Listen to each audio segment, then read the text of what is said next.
good morning, afternoon, or evening, and welcome to the Bloody Disgusting Network.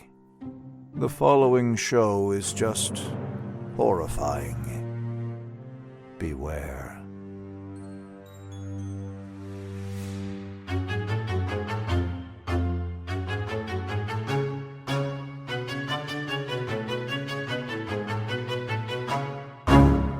You're obsessed with her, and you're obsessed with her daughter! All right, easy, Geraldo.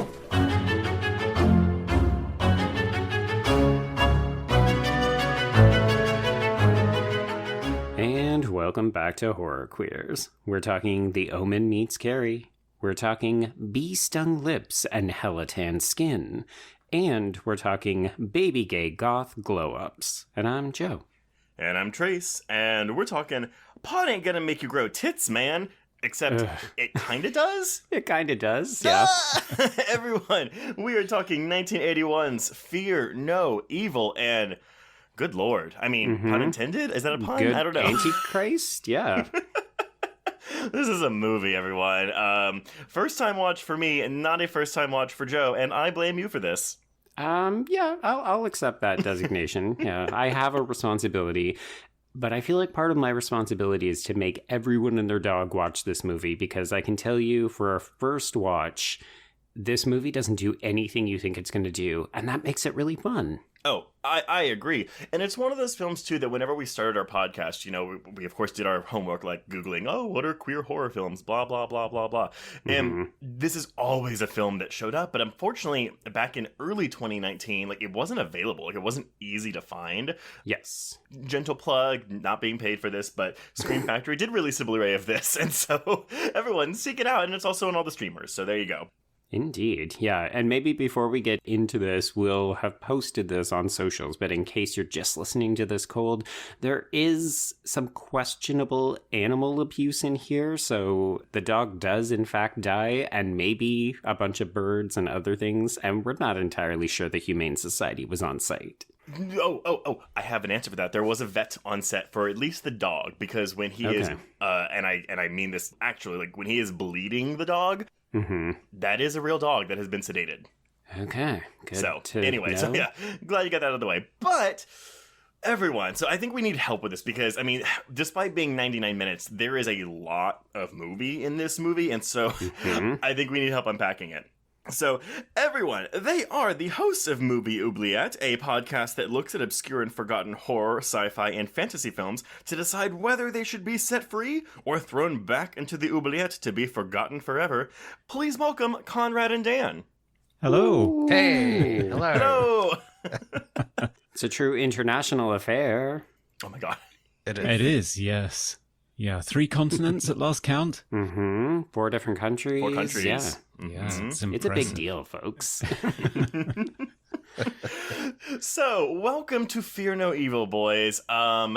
Penny for your thoughts. Well, I first saw this movie in, I guess, the mid-aughts when it came out. Oh, you had seen it. Okay. I had seen it before, yeah. It came out on DVD by Anchor Bay, I think. Yeah, and I was keen to check it out because I was a big fan of Lady in White, which is probably the film that Frank LaLoggia is best known for. The children's ghost story with Lucas Haas in the lead role. I think it was sort of his breakout role. So I thought, wow, this director's interesting. I want to see some of his early work. And then I saw this, and that was a shock. Well, I mean, I haven't seen Lady in White. I actually had only heard about it because this is a weird anecdote, but basically when pre-production for Bride of Chucky was going on, basically it was either Ronnie Yu or Don Mancini. They told Jennifer Tilly to go watch Lady in White because that's the vibe they were going for when filming Bride of Chucky. Okay, I can't see it, but okay. And then Dan, had you seen this before? No, fresh eyes on this film. Yeah, it is definitely a movie. I mean, my initial sort of impression was, am I just watching a weird Grease sequel? Right? I like Grease as well! If only. To be honest, when those scenes happen, you think, Oh, is this a better movie? Am I more interested in watching that? Yeah. It feels like two movies. Reese/Heathers type movie, and then Antichrist, Power of Christ Compels You type movie. Yeah. I mean, I will co-sign with you, Joe. So I'm not going to say I disliked this movie. I did watch it twice. I watched it once by itself, and I watched it with the commentary with the lead actor, Stefan Arngrim. I'm sorry. It feels a lot longer than it is, but I also think it needs to be longer to let so much of this stuff be able to breathe, or a different edit. I don't I shudder to think all the footage they had for this movie and how they cobbled this together.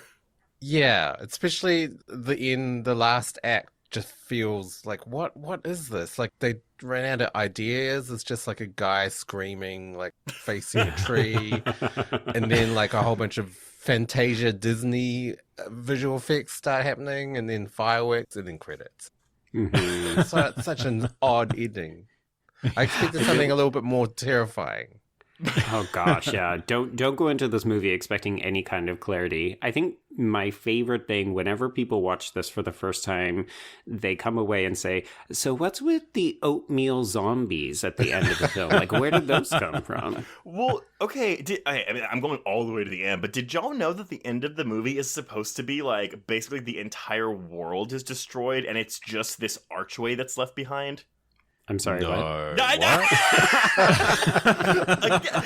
So the commentary with Arngrim isn't like too enlightening. It's very like casual, like, oh yeah, this was really fun and this was really fun. But he goes on to say, yeah, apparently when the angels like coalesce or whatever and like destroy Lucifer, that's the end of the world. Oh, it's the end of life on Earth, is it? Okay. Yeah. Wow. Okay. So basically, the second coming looks like Xanadu, Yes. Oh, apparently.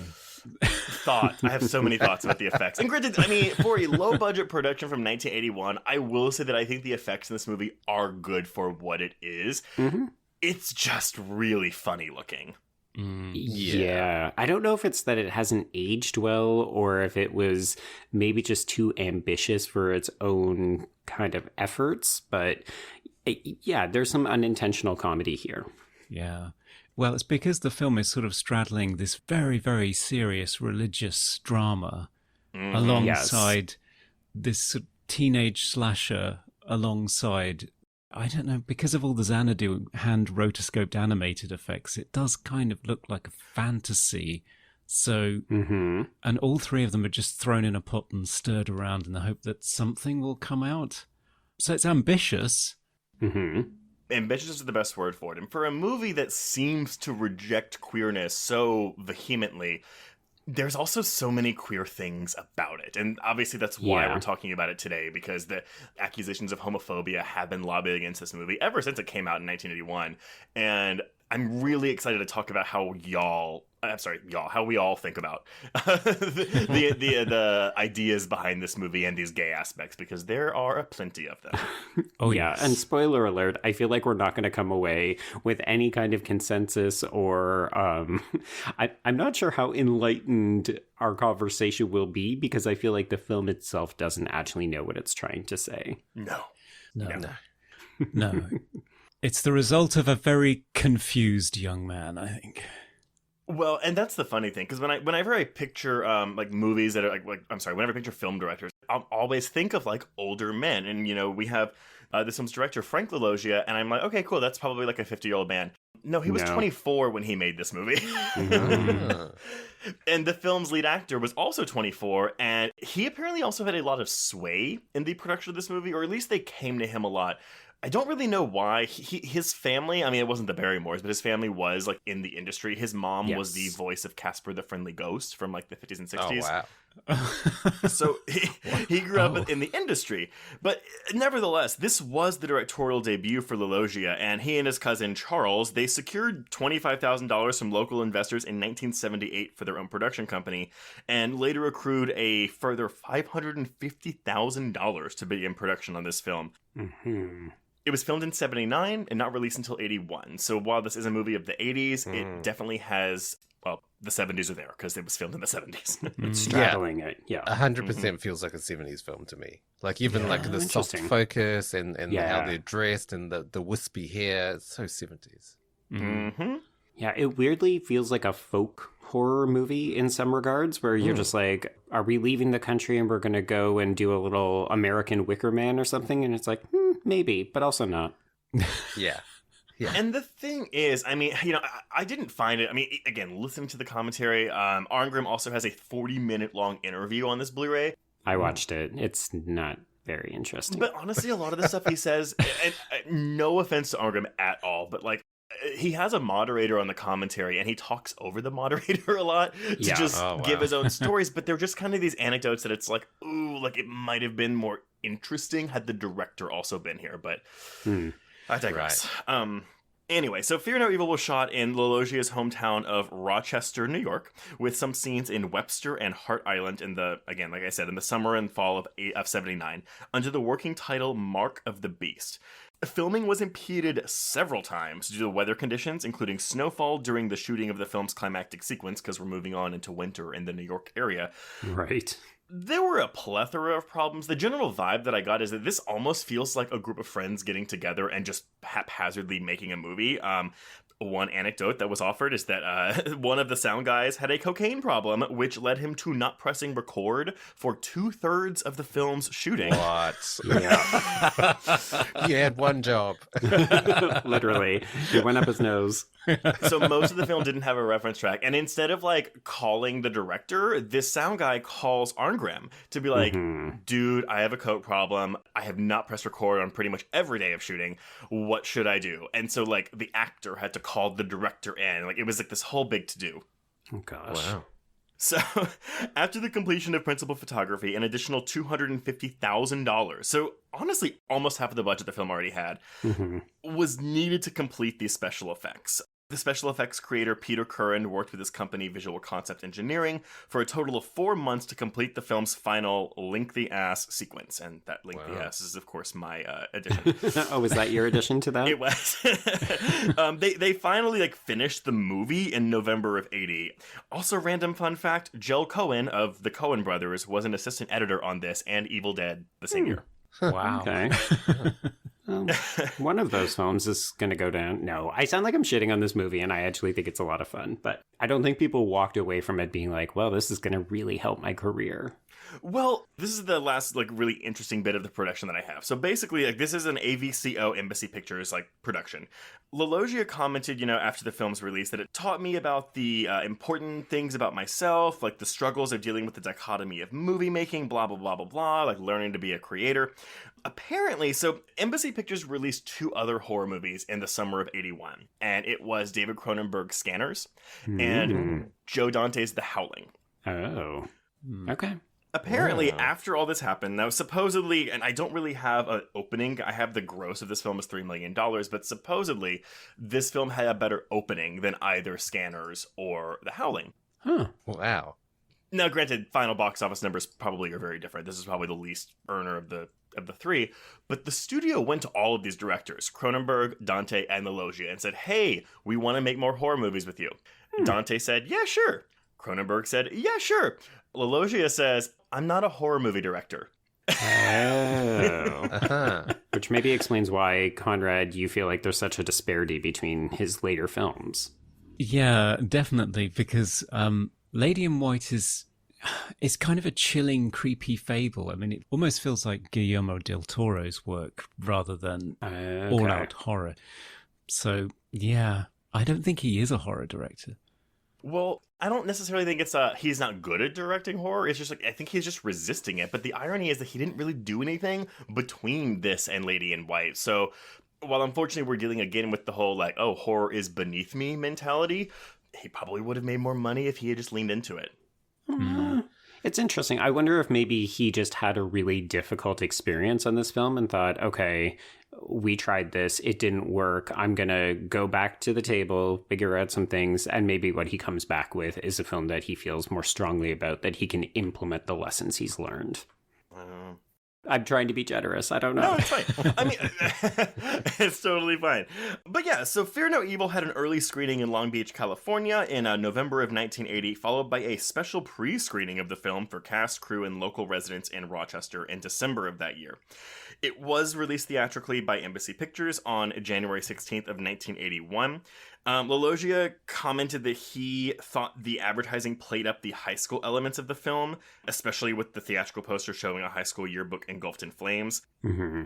He thought the studio thought that the religious angle would scare people off because, I don't know, dealing with blasphemous imagery or, I mean, you know, your quote-unquote protagonist of the film is Satan himself.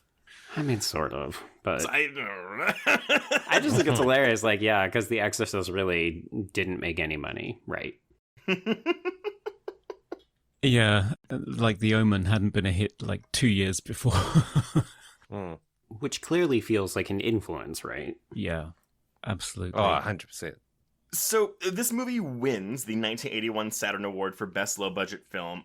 It wasn't necessarily panned upon release. Critics, they praised the film's atmosphere, the quote-unquote nifty special effects, but of course they did find the dialogue and characterizations rudimentary with some weak acting, and they thought the plot meandered and frequently plunged into the obtuse. Sure. To quote the Tampa Bay Times, not even the most competent editor could improve Fear No Evil. Okay. I'm not sure about that, but maybe someone just doesn't know how editing works. It did also make it into Ebert's Dog of the Week one week. Oh. Right. Of course it did. But yeah, no, on Rotten Tomatoes, we're looking at a 56% with an average score of 5.65 out of 10 and a Letterboxd score of 5.8 out of 10. And yeah, my last little bit is just, in terms of the reviews that I found, the only one to point out the homophobic aspect was the Los Angeles Times, who wrote that the film may have contained an implicit homophobic message. In a film in which Lucifer seems gay, if that's the filmmaker's intention, it extends the probability that the material is at least latently homophobic. If neither the filmmaker nor the actor portraying Lucifer intends to imply sexuality or gender, then this reviewer stands corrected. I'm sure we'll have a lot to talk about intent with this film. And also imply, like, did they watch the movie? It's very queer. There's no implication that Lucifer is gay. He's going around kissing boys. Come on. It's one of those things, because I knew about this going into the movie. It's the one thing I knew. And it's one of those things where I'm like, okay, is the film homophobic or is Lucifer playing on this asshole character's homophobia? So I find that the most interesting part of the film, and I wish we had more, I wish we had more time. I wish the film had devoted more time to it. It just, it doesn't have the time. I guess. Yeah, it's trying to do so many things, it can't really grapple with that one topic. Yeah, I can't quite figure out what's going on in terms of that theme. I mean, we'll get to it as we go through the plot, but it's so different from one scene to the next what it's trying to do with the homosexual aspects. The other thing that's most obvious about it is that it is riddled with an underlying queer sensibility. Just certainly in terms of how much naked male arse we see in this movie. And the only pair of breasts we see are an object of horror.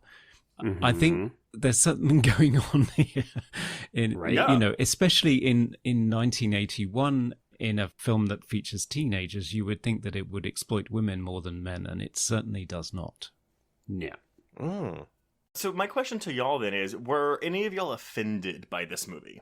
And I realize it's subjective, but no, I wasn't. No, not at all. No. No, I've seen much worse. I was offended by what happened to the dog, but other than that, no.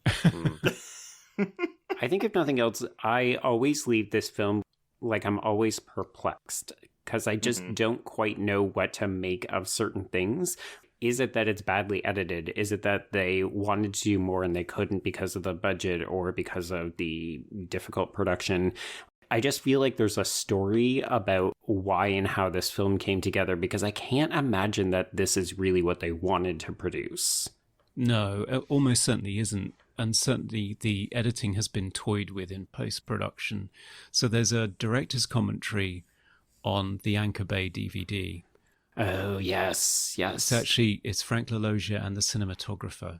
And they talk about the things that happened to the film after it left their control. And it was all about focusing on the teenagers and kind of dialing back on the, old lady gardening, talking about being an archangel. They weren't really interested in that side of it. They didn't think that was marketable. They wanted more of the oatmeal zombies and teenagers having sex in cars. That's what they thought was the selling point for the movie. So there was a lot of structural changes and scenes dropped. And as a result, it's maybe not as coherent as it could have been, but who knows? I'm not sensing an innate coherence anyway in this movie, to be honest. Oh, gosh. Okay, well, shall we walk through it and talk it out? Yeah, but you have to read out this entire opening monologue. Oh my God. Okay, so do you know how my notes go?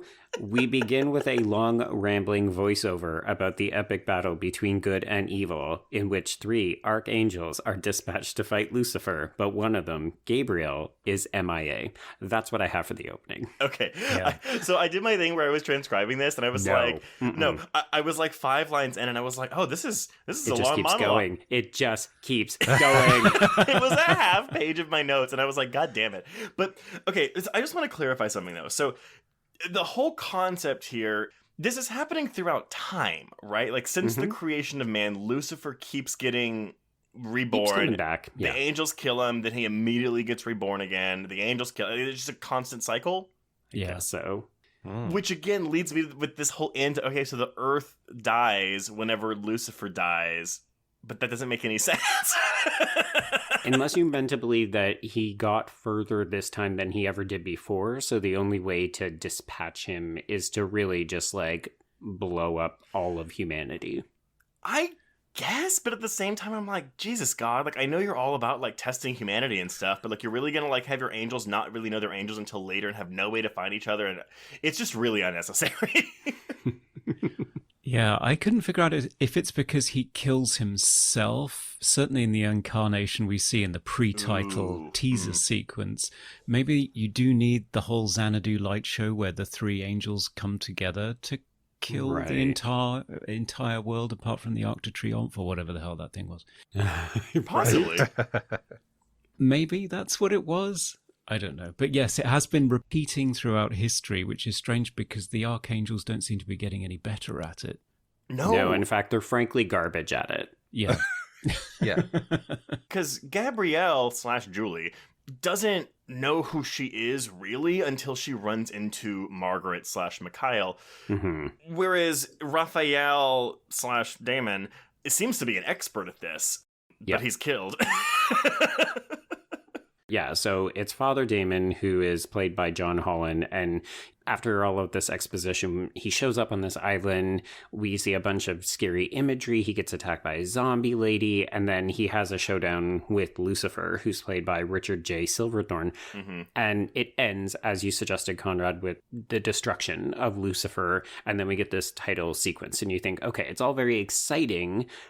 I still don't entirely know how it works, but there's every suggestion that, yes, Father Damon absolutely knows his shit. So when he's like, oh, we can't find a third person, I'm like, well, why are we doing this? Why isn't the movie about, the hunt for Gabriel or something a little bit more cohesive and coherent? I will say, too, with all the accusations against the movie for homophobia, I do think there's interesting trans readings here. I mean, obviously, we have later, we'll talk about with Tony and his tickle bitties, but, we have 3 archangels, historically men, because it's Gabriel, Michael, and Raphael. And the one that's in a man's body is a failure, but then it's the 2 women bodies with male angels in them that are the ones that are successful at taking down Lucifer. So I think that's interesting. Yeah, that is interesting. Okay.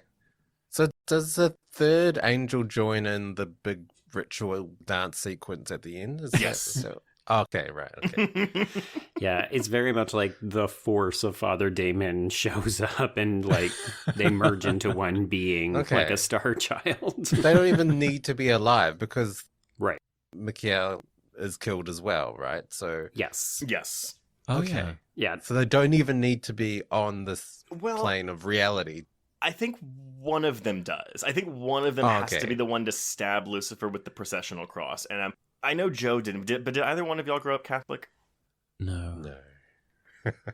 One of the things you have to do as a teenager when you're Catholic is get confirmed when you're like officially a member of the church, and you have to pick a new name, a confirmation name, and you have to write an essay about it and blah, blah, blah, blah, blah. But it has to be a saint's name. And the saint that I picked was actually Gabriel / Gabrielle, because he was the patron saint of communications and messengers. And I was like, well, I like to talk, so I'm going to pick that one.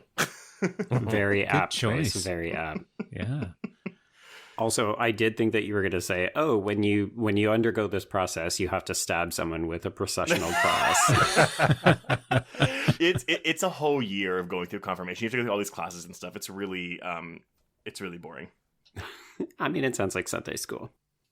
Yeah. But when you're a junior in high school, boo. Okay, so after we roll these credits, we pick back up in upstate New York in 1963, and I'm not going to lie, I think the first third of this movie, when it's kind of figuring itself out and you're getting introduced to things, is actually pretty exciting, and I'm going to include this bloody baptism of baby Andrew Williams in this, because at this point in the film, we have no idea what's going on, so to just see people suddenly start sprouting blood from their heads, and this baby just, doused in bloody baptismal water? It's great. Oh, it's awesome. I was hooked from this moment.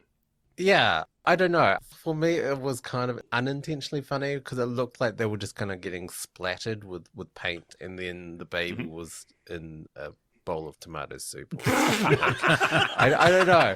Cook this baby for 20 minutes. Exactly. Simmer on low.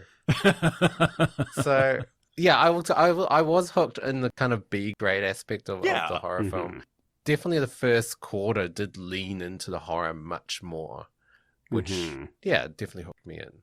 And then it was high school dropouts and, sex and cars. I mean, I think the stuff with his parents is really interesting, and I mean, unfortunately the way it ends is really unsatisfying, but...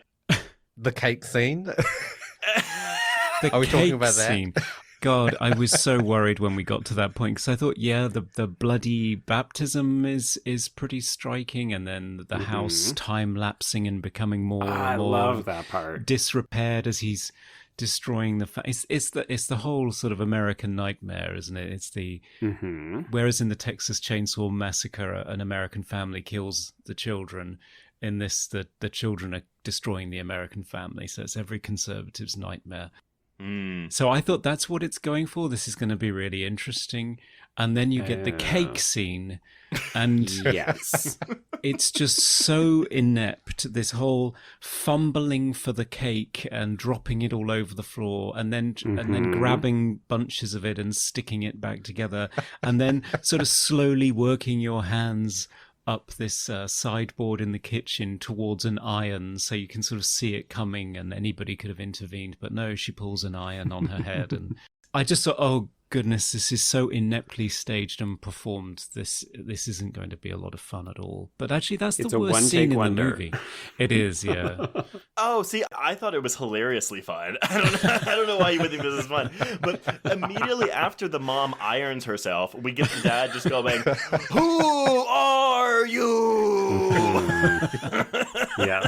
Barry Cooper playing Greg, delivering just a yelly, dissatisfying performance where you just, oh man, no, what are you doing? Unfortunately, I think the movie would have been better if we just killed the parents here and that was the end of it. Yeah. It did kind of drag on, and it didn't have any sort of point as well. I didn't really understand why we were seeing them again. Yeah. I mean, so he can kill the wife later. Oh gosh, we'll get there. We'll get there. That's a fun scene. He does have a great propping up the bar scene as well. There is that, yes. I don't know if the two of you have had a chance to see Halloween Kills, but I do get the impression that Greg would get along famously with Tommy Doyle. Yeah, and anybody who was in the original movie that's got nothing to do every Halloween, they just show up in Haddonfield and prop up the bar. Exactly. Yeah. My son is the devil. The Antichrist dies tonight. Yeah. No, it just reminds me of the line from Shirley Valentine where she says, she's talking about, everybody, one-upmanship amongst her friends, that, this particular woman, she's the kind of woman that if you had a headache, she'd have a brain tumor. So one guy's complaining about his kid stealing the car, and this guy suddenly shouts, "My son's the devil!" Okay, Greg, I guess you win this round. Yeah, exactly.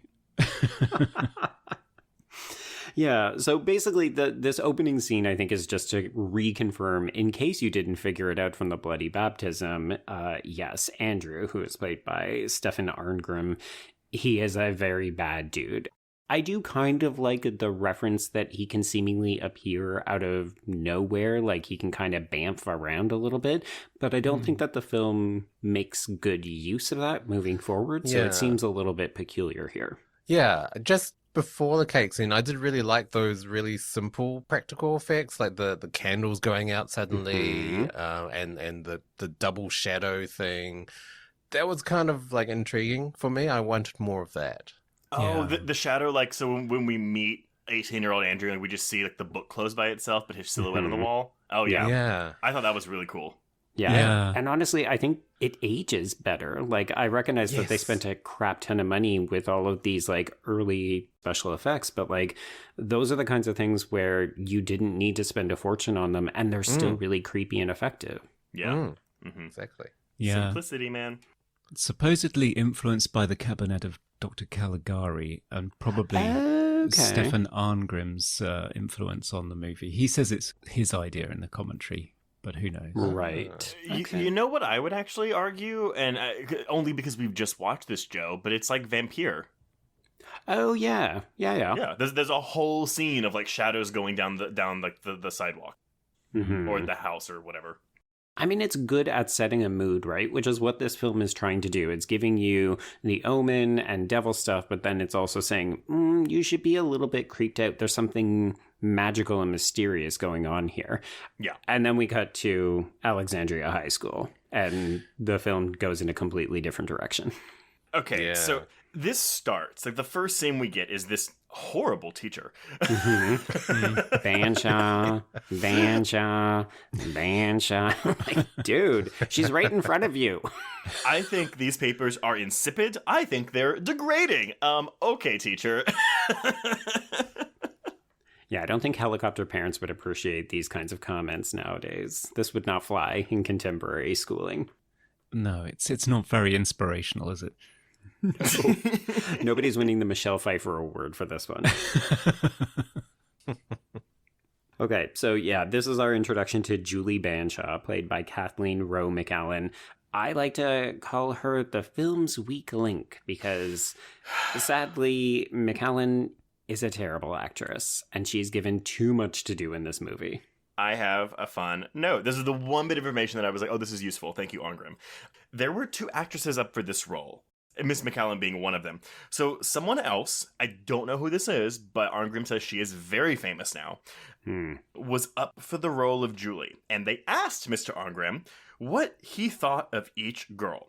And he said, well, this other girl, the one who would go on to become famous, well, I mean, she's going to deliver the goods in terms of acting, but, I think that Kathleen she looks like an angel. So I think if you want, like, the aesthetic right, you should cast her. And that is why we have her in this movie. So we went with looks over talent. Yes, exactly so. And then Kathleen spent 2 weeks out sun tanning and also got lip filler. I felt so bad watching her in this movie because I was like, I was just like, God damn it! Like, was she in the tanning bed for like 8 hours before every fucking take? But, ooh, man. Yeah. And obviously we're being very rude and discriminatory. I think because there's nothing else to her performance, like she's honestly so vacant in this role that all I'm left with is her angelic looks. And like, obviously she's a very, very attractive girl, but there's no performance. So I'm just left nitpicking, being like, wow, her lips are really full. Yeah. Why?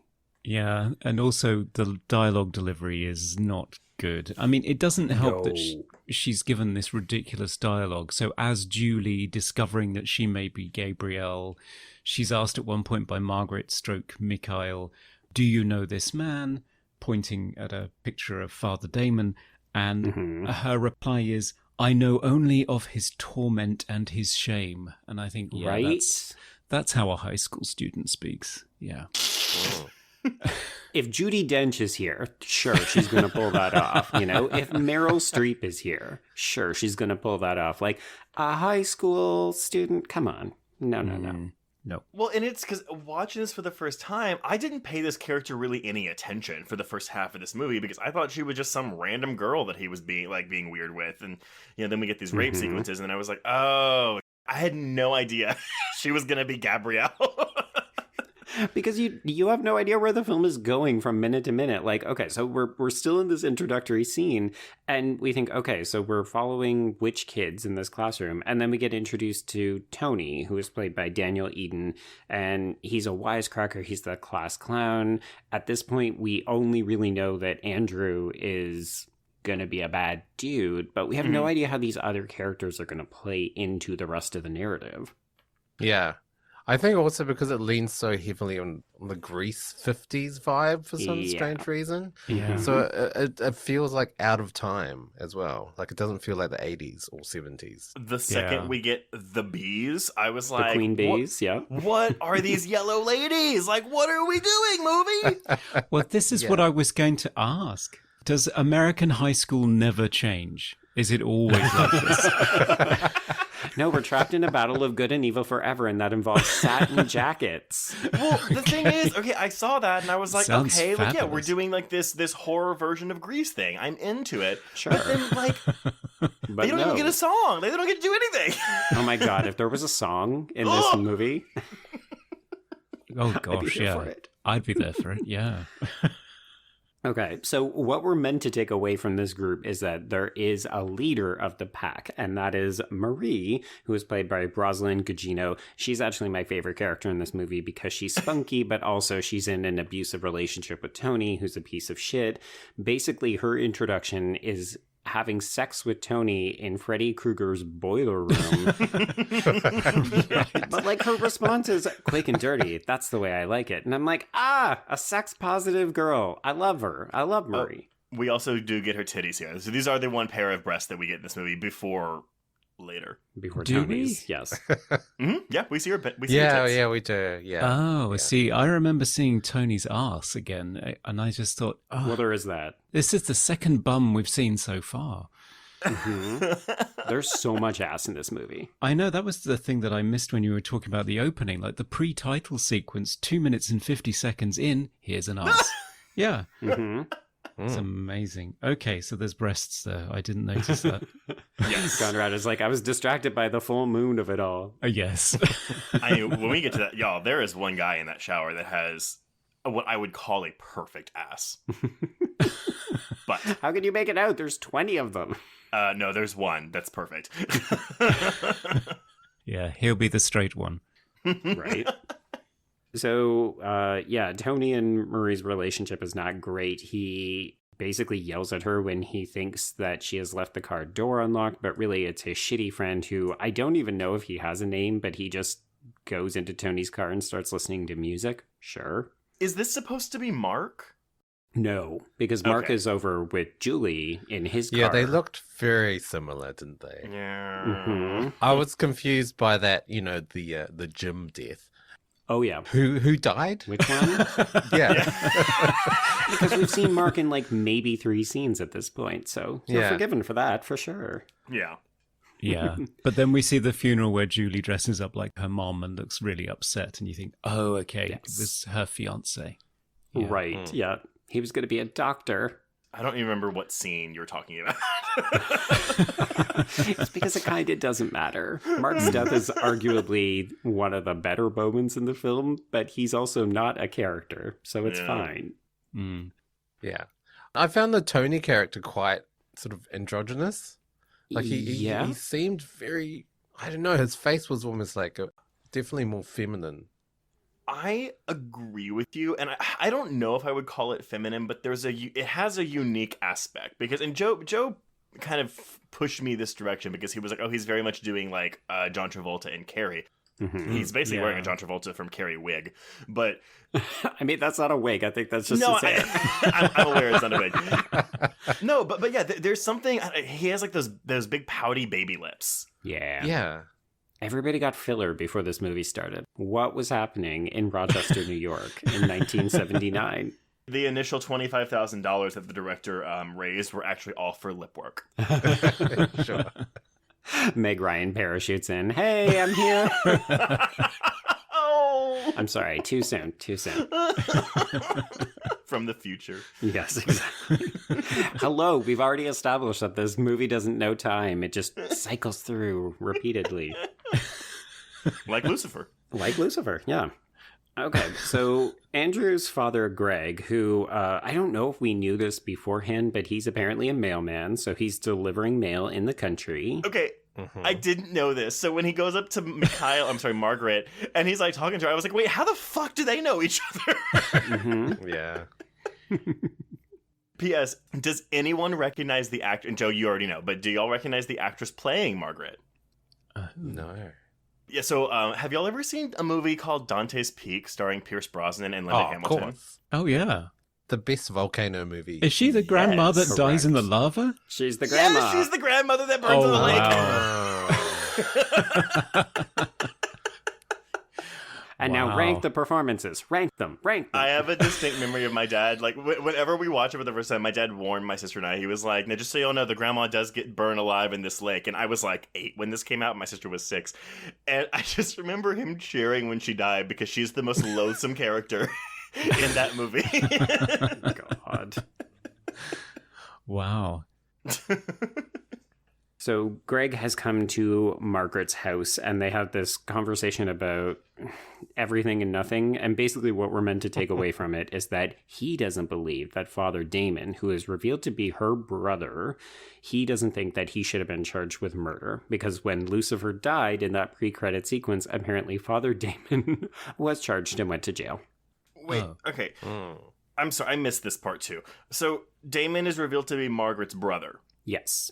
So, okay, we have 2 archangels that just so happen to be born as siblings. Yes. And then Gabrielle is... missing in action, not born for like another half lifetime. But also happens to be born in the same town where these other archangels live. Rochester, New York. Everything's happening in Rochester. Okay. Okay. No offense to people who live in Rochester. I'm sure it's lovely. It's just all archangels and bee sting lips there. That's all it is. Indeed. Yeah. Put that on like the postcard, like, welcome to Rochester, archangels and bee stung lips. Yeah. Oh, gosh. It's another scene with great dialogue, too. I particularly like, Oh, God. quote, they refuse to hear the truth and accept. They refuse to accept the truth. Mm-hmm. In case you didn't get it the first time. Stunning. Yeah. Stunning. No actor, no producer, no screenplay writer saw that and took a red pen to it. Nobody. Everybody thought that was fine. I mean, I'm mildly convinced that, yes, this is an independent feature. It's probably a labor of love. I gathered that it was very much we put pen to paper, we had a script, we gathered all of our friends, we raised money, a considerable amount of money, and then we shot a movie. Every stage was done in one pass. Yeah. Yes. I will say yes to that. Yeah. Feels right. So echoing into that statement, because let me tell you how floored I was the first time I watched this movie to discover that Andrew's mom is still alive and they've just bundled her up and moved her into the attic. And she's also now a paraplegic. Yes, from a hit to the head, the Yes. front of her head. Yes. She's literally gathering cobwebs on her head. That's the touch that I really like. It's kind of offensive. It's worse than Miss Havisham. She's just literally gathering cobwebs in a room. A locked She room, doesn't get I another think. line in this movie, does she? No, she doesn't. No. She's Yeah. also No. rendered mute. She's paraplegic and mute. Until her mercy killing at the end. Right. Oh my God. Where she begs to have her brains blown out. Listeners, if you have not seen the movie yet, hoo boy. It comes out of nowhere and it's shocking. Yes. Oh, yeah. Okay, so all of this has been, exposition, setting the scene. Let's do more exposition. We're back to the island from the opening of the film. We've got handheld footage, and we've got a ferry going by that's delivering exposition in the form of a tour. And we learned that there was an eccentric millionaire who was building this castle, and then he went bankrupt, and he ended up murdering all of his crew, so their bodies are still there. And also it's being turned into a golf park. Fun fact again, so there's a shot of Andrew standing on the coast at this castle as the ferry drives by. Yes. It was apparently really cold because we're entering September in New York at this point, and they didn't sanction the ferry, so they literally had him stand there and wait for the actual tour ferry to drive by so they could film it. No. Say they could have been editing the script and being like, "Oh, we've got duplicate lines of dialogue in other scenes. Let's remove that while we wait for the ferry to go by." I did notice a lot of voiceover exposition. Because the sound guy had a code problem and didn't record anything. Yeah, that makes sense. Although I will say this, I feel like if you have a code problem, it should, if anything, make you more attentive to things. So I feel like, if anything, he should have been over-recording, but that's just me. I've got 2 mics, hot mics. I have too many things recorded. What do I do? God. In amongst the exposition, I did enjoy that we find out that the first version of Lucifer that we've seen was masquerading as a castle property developer with an interest in golf courses. Quite prophetic, I would say, in terms of the earthly manifestation of Satan. Either that or a used car salesman. One of the two, right? Yeah. Real estate with golf course expertise, or... The film doesn't also give us any idea as to when Andrew realizes he's Lucifer. Does he know from the get-go? Does he learn when he turns 18 on his birthday? Yeah. That's what I'm left with. I have a lot of those kinds of questions when I watch the movie, because in some ways this feels like Carrie, right? Where he's discovering his powers as he goes. And yet there are other times where it just seems like, oh yeah, he knows how to open this portal, because that's what he's doing on the island. He just goes over, opens up a fucking portal, and you're thinking, okay, when did he learn how to do that? Okay, I'm so glad you said that, because literally watching that, I was like, what the fuck is going on? I thought he was just creating a 70s album cover. I didn't know what the hell was going on.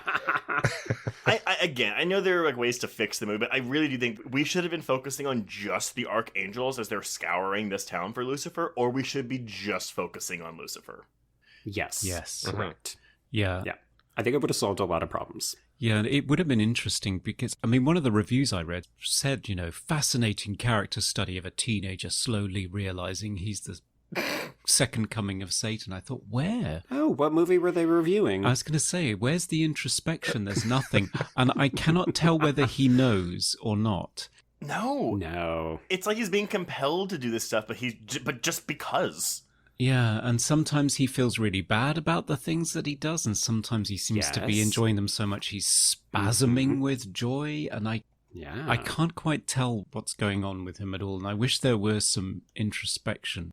Mm-hmm. One of my favorites, I actually think of the Omen trilogy. Actually, there's 4 of them. I've never seen the 4th. Mm-hmm. But Damien Omen 2, which came just before this, 1978, where he's a teenager in a military school and he has this weird relationship with his non-blood relative brother.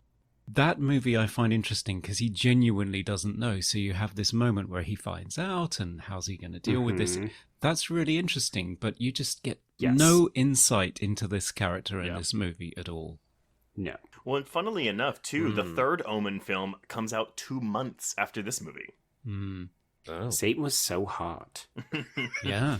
But I do wonder, I think the timing of Omen 2 is accurate, because like you said, it's 1978, which is when this movie began its inception. So I wonder if this director was like, oh, let's do that. Let's rip that off. I definitely think it's an influence. Oh, for sure. All right, so we've got a couple of cross-cut scenes where Tony apologizes to Marie for basically being an asshole. And then we've also got Julie's boyfriend, Mark, who we previously talked about. He's played by Paul Haber, and he is a character in this movie, and he proposes to Julie despite the fact that they are high school seniors and maybe met 2 days ago. Yeah. Hollywood romance. And her answer is, do I have any choice? Which is not a great female empowerment message. Hopefully, yes. That is another issue that I have, not so much with her performance, the actress, but with the way that the character is written. She is a doormat for 98% of this movie, and then she apparently saves the world. Or destroys it. Yes. She's not proactive at all. No. And it's not interesting to watch as a result. Like watching someone get proposed to and then say, do I have a choice? Honestly, it would have been more interesting at the end if Julie had been killed immediately and Margaret was left up to, like, finish the job. Yep. Yeah. But if you trust what the production has said, they were always going to put the hot teenager in front, right? No, for Ew, sure. Get the old lady out of the way. I actually, I know we're not talking about the angels now, but I do wonder if there's something, maybe it's not even a trans reading, maybe it's more of a non-binary thing. Because I say, like, you know, the archangels are canonically male, meaning they're given male names. But I do wonder if maybe there's something to be said about angels being genderless or gender fluid of some sort. Mm-hmm. Well, I watched this with the subtitles on, and it's not Gabriel, it's Gabrielle. No, it's Gabrielle in this movie, but like canonically or historically, I don't know, whatever you want to say, the angel Gabriel is male. Right, but I think they just gender flip it. I don't think that makes it non-binary or trans. I think it means that they were looking for opportunities to invest more female characters. Which you may be right, but even still, it's based on the angel of Gabriel, so gender flipping a historic biblical figure? I mean, I think that's at least progressive in some way. Sure. Yeah. I don't know. I mean, again, I wish they would do more with it. Oh, for sure. I did feel like that gender was kind of fluid. Like, I mean, the fact that Tony grows boobs. Oh, sure. And what happens to Andrew when he gets his glow up? Yeah. That's just a costume change. He's wearing makeup, and he has different hair. Yeah, costume change. It's an identity switch. It's quite a strong one as well. I mean, I don't know about you folks, but when I put on a chiffon gown, I am prone to running around going...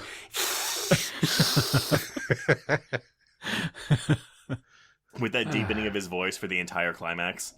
Oh boy, yeah. Okay, so we're still at school. We've got Tony basically bullying Andrew when he has the chance. So he's also inadvertently insulting or making fun of his girlfriend at every opportunity. So he's just kind of shit.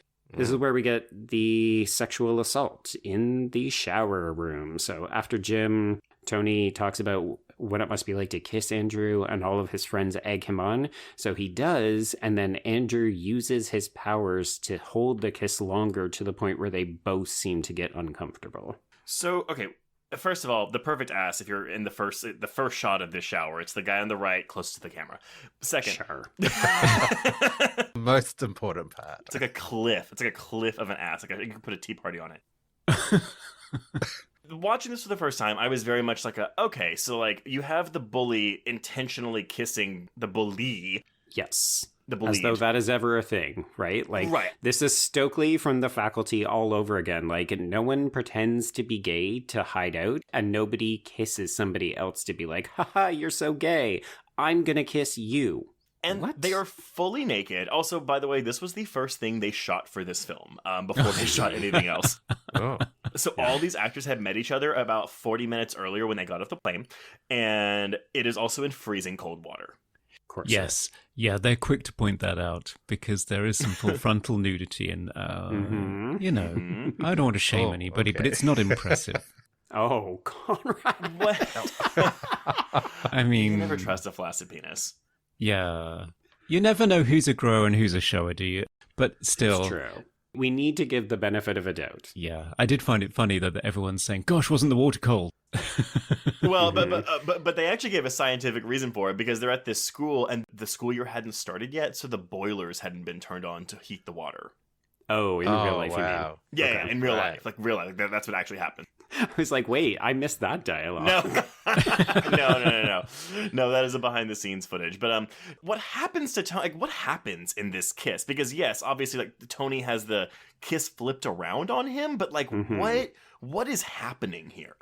See, that's the thing that I'm not sure of, because, Joe, you say that he uses his power to hold him in the kiss, and then it gets to the point where neither of them is comfortable. But I'm not sure that Andrew even is in control of what's happening here. He just seems just as surprised and desperate to get away or unable to get away. And then you have the hand going down the tiles like it's Psycho shower scene. It's kind of a mix of the Carrie bullying scene mixed with Psycho, but with a whole load of naked men. And I cannot figure out exactly what the intention is here, but it feels like there is a separate power that's divorced of both of them that creates this moment, and neither of them is particularly happy about it. Yeah, so this is one of the reasons why I laughed at that review off the top that said, if they're implying queerness, I'm like, okay, it's not just the fact that we have a gay kiss here, it's... Okay, let me backtrack one more step. Okay. The first time I watched this, I didn't understand what was going on here. So I knew that Tony instigates the kiss, but then I couldn't figure out who's in control or what they want. Because you're right, Conrad, they both actually look very distraught at the end of it. And this time around when I watched it, I kind of got the sense that it's Andrew's latent antichrist powers kicking in here that he doesn't fully understand, he can't fully control, and it's acting on his urges. So he doesn't understand that he is a repressed homo, and the powers kick in and keep them trapped in the kiss, and that's why he gets freaked out. Yeah. Well, and I mean, obviously none of us are strangers to the fact that in Christianity, homosexuality is a sin. So if you're looking at the scene, you're like, okay, so like this queer same-sex kiss awakens. The problem for me is it comes after he's already done this ritual at the castle. I think this scene would be better if it was placed, like, I don't know, right before his birthday party or right after his birthday, to be like, okay, this awakened the Lucifer in him. Now, unfortunately, that feeds more into the homophobic aspect. But again, the thing I'm dealing with here is that because queerness is a sin in biblical terms, and the movie is dealing with biblical events, I feel weird saying, like, it's not homophobic, it's just following the Bible, but like isn't it really just the Bible that's homophobic? Yes, exactly. It's adapting a homophobic text. Don't blame the film, blame the book. It's a faithful adaptation. No, oh my god. It's I think partly what it's trying to do is it's, Lucifer is sort of unleashing all of his unholy influence on the world. So as he's, in this school scene where he's in his cage overlooking his dominion and all the teenagers are going to hell, having sex in boiler rooms and goodness knows what else. And then the boys are kissing in the shower, and the very next scene has two kids roughhousing right outside of a church, and that doesn't look like it's consensual either. There's just sort of this sense of him sort of rotting this whole town. Right, as we saw with the house. Yeah, exactly. So it's just sort of, this is just one aspect of the ways that he corrupts the world. And that includes homosexuality, which is clearly bad. So I don't like that reading. Well, no, because that's what you... so going with that reading, while Tony's kiss to him is a joke, he makes it, I don't know, serious, and starts injecting the sin of homosexuality into Tony with this kiss. Right. Yeah. I think that's what it is. I think it's also Frank LaLoggia working some things out, to be honest. Because to me, it smacks very much of Victor Salva. You watch Jeepers Creepers and you think to yourself, this is clearly... the work of a child molester. Yeah, the creeper is the director, isn't it? Sniffing Justin Long's underwear? It's the director, isn't it? So I think Andrew is the director. Right. Ooh. Yeah. I would feel more comfortable adding onto that if I knew more about LaLoggia himself. But I like it. I think it's a good theory. I don't know anything. I've tried to find things where he's talked about that, but he doesn't. So well, that was my beef with Arngram. So in this scene on the commentary, he calls it vaguely homoerotic, which sure, dance around it, but nothing. They don't dive into the implications of this scene at all. It's just it's a bunch of men in a shower, and it's that stuff like that where I'm like, oh, this is kind of disappointing. Like, you have this restoration, you have this thing, like, and you don't want to dive into that. I don't know. I'm not gonna lie, I'm not entirely surprised. I'm gonna say this, and then I'm gonna propose that we leave it behind. Okay. So folks who know anything about Arngrim knows that he was embroiled in a certain scandal where his younger sister accused him of sexually molesting her for like many, many years. So I wonder if he's just reticent to address any kind of sexual politics that could be considered unsavory. Huh. Did she go as far as naming him, or did she say a member of the family, and by the way, it's not my dad? She did that, and then she published a memoir, and she names him in it. Oh, Jesus Christ. Okay. Yeah. But yeah, to back up Trace's point, also in the director's commentary, he doesn't talk about it either. He just says, "Oh, look at this. This is quite daring for 1981." And I thought, yes, and yes. Why is it in here? What are you trying to do? Exactly nothing. That's interesting, though. So that must be a DVD exclusive because it did not. No, it's not in the blue. Yeah, the blue, we have this commentary with the actor, but we also have the special effects artist on a different commentary. But it's like, yeah, that's it. Yeah. And sometimes it's just like, oh, we couldn't get it from Anchor Bay, so when we released it on Scream Factory, we released something different. Oh, that's depressing. Yeah. It's a UK exclusive. Okay. So, so that's happening at the school. And guess what? There's still religious shit happening. So we've got Margaret swinging by the church to talk to Father Daly, who is played by Frank Burney. And this is more, hey, my brother was innocent. He actually killed Lucifer. He didn't kill a human being. And Father Daly is like, sure, Jan. Christ,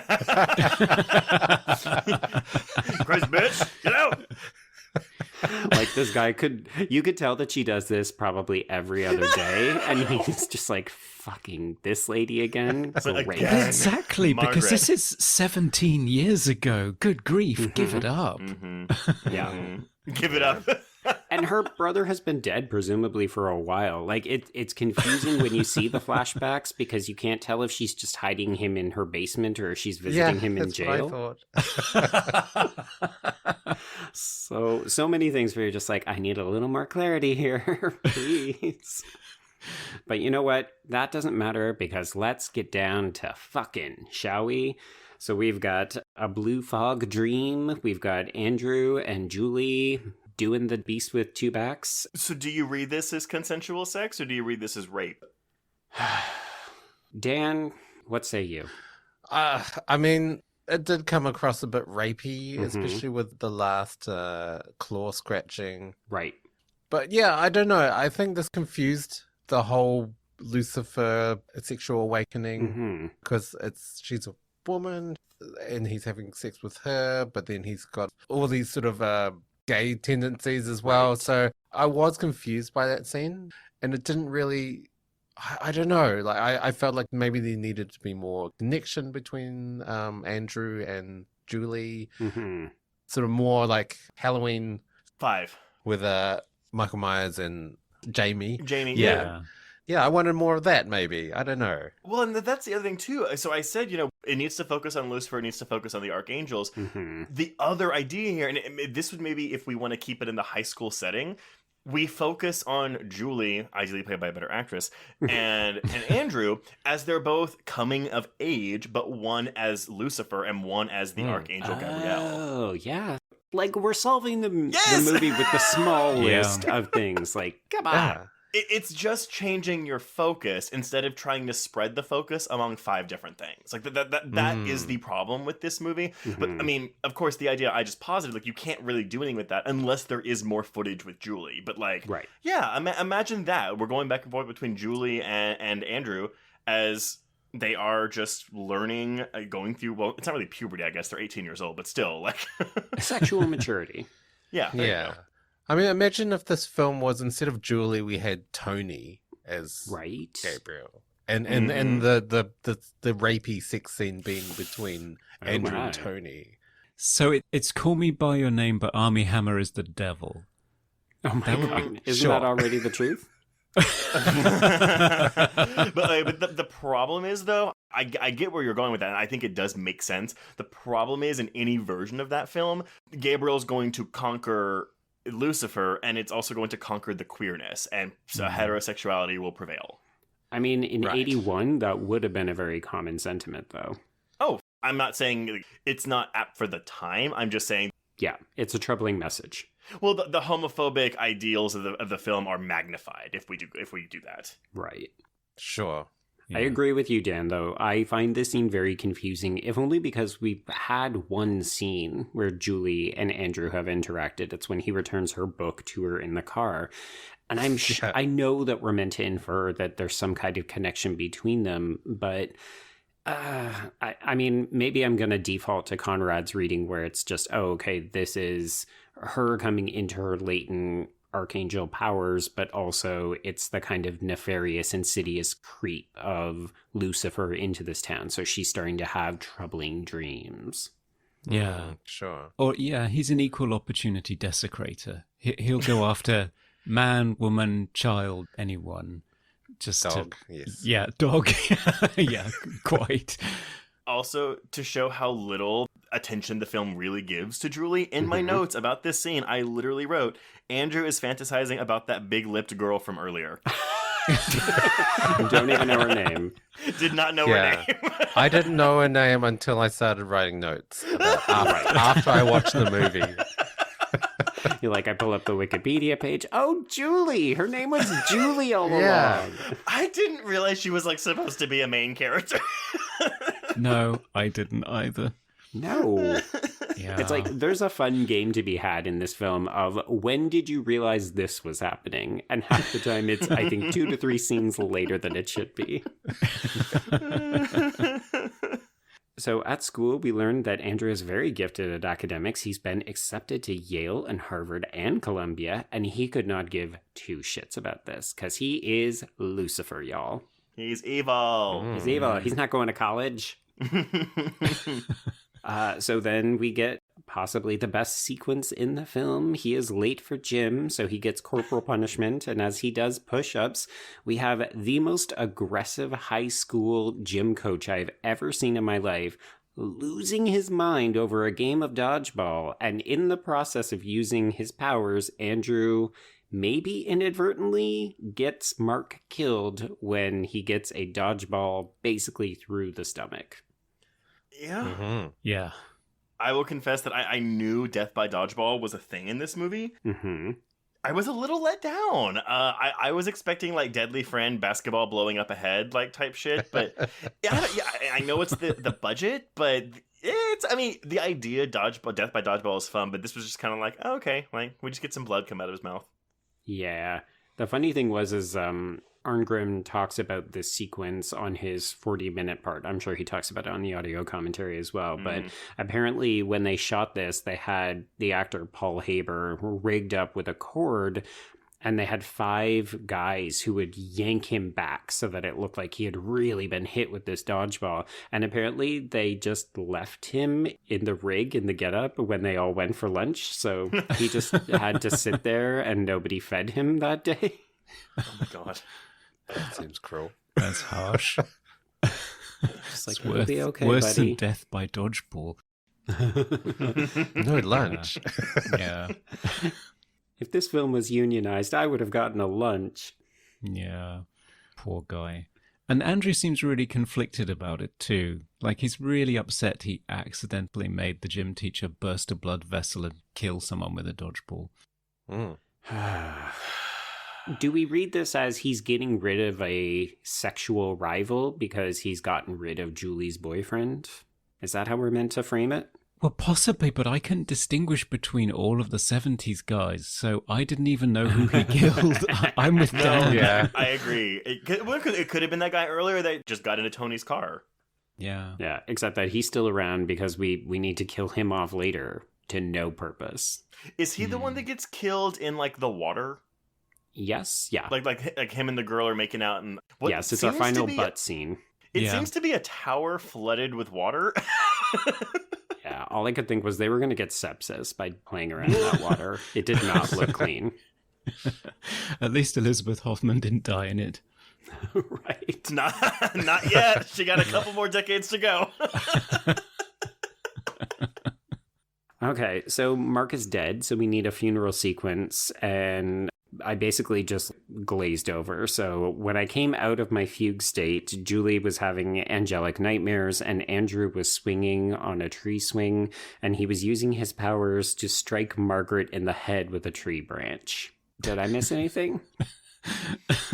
No. No? I couldn't figure out why it was happening or what we were supposed to infer from it either. So I just thought, well, that was a scene. And then we moved on to the next one. I've gathered that this is Andrew, again, coming into his powers and realizing that he has an adversary in Margaret.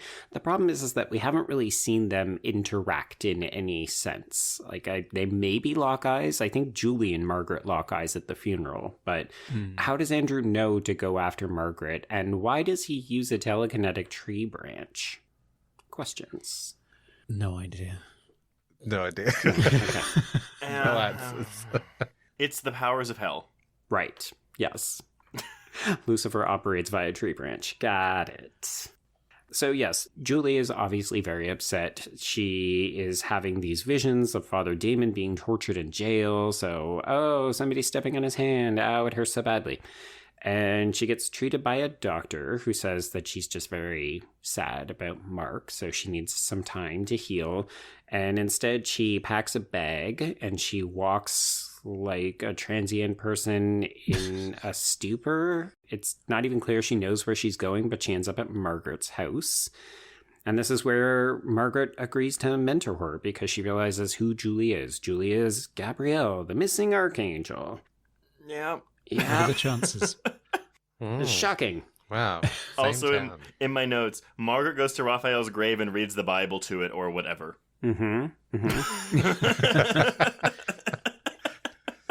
It's a scene in this movie. Like we talked earlier about how the movie isn't long enough for everything it's trying to do, but then we get scenes like that where you just think, well, what's the point of having her read the Bible to her dead brother? It's not advancing anything. It's not giving us any insight into who she is. Well, it's either you cut that scene with the priest from earlier, but then you lose the exposition that he was tried and found guilty.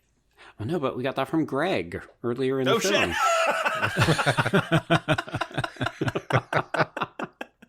They just really want you to know, Joe.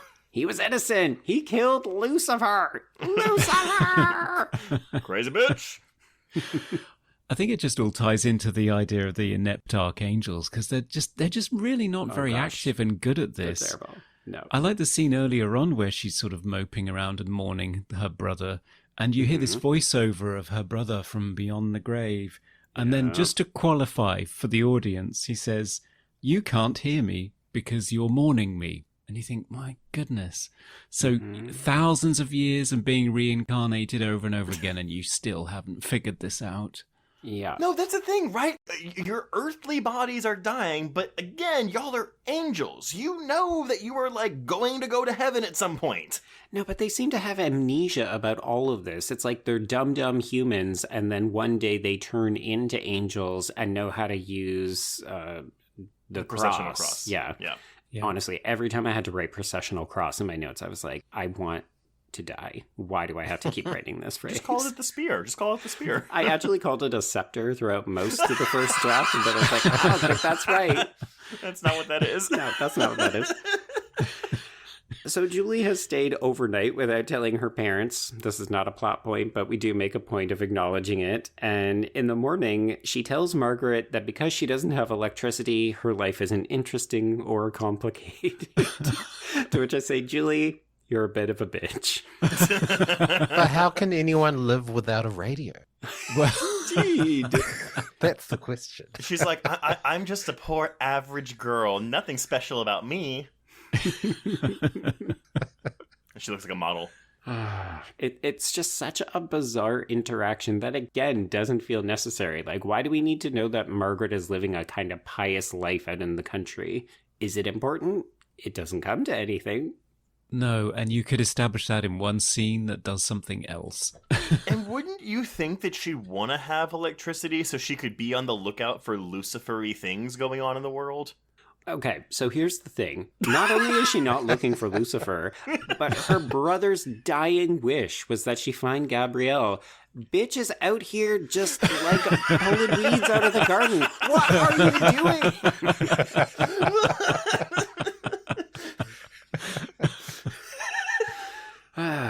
So it's the day of the dance and also the town's passion play. I don't know how or why they coincide, but it's all one magical day in this town. It's all very Jawsy, too, this part, because it's like, Margaret's like, please cancel it. And they're like, no, there's no shark here. Okay, thanks for stepping on my fucking line, because I literally write, Margaret plays the role of Harbinger by trying to convince Father Daly to close the beaches.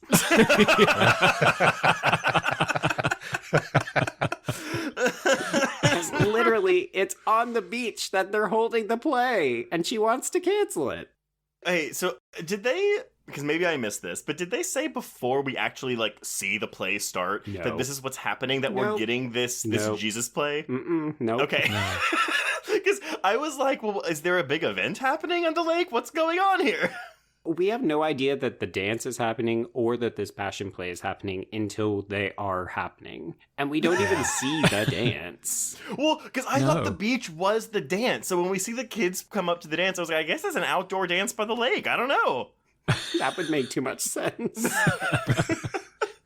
See, I thought it was a nativity play, so I was really confused as to why anybody would hold a nativity play on a beach. Okay, so thank you. Thank you for that, Conrad, because we literally programmed this movie the first week of December because I was convinced that this was a holiday movie.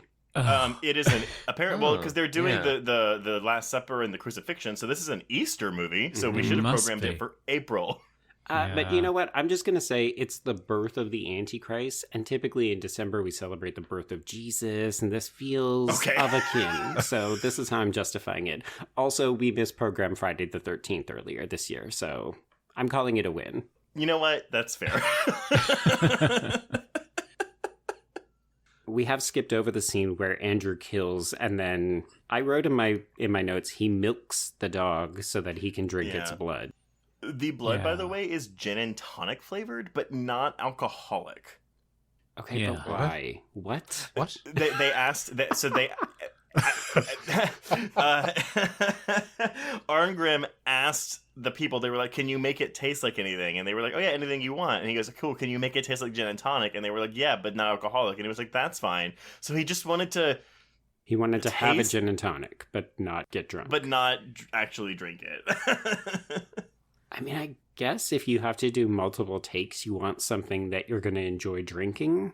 I guess. But yeah, this scene, it's uncomfortable, hey?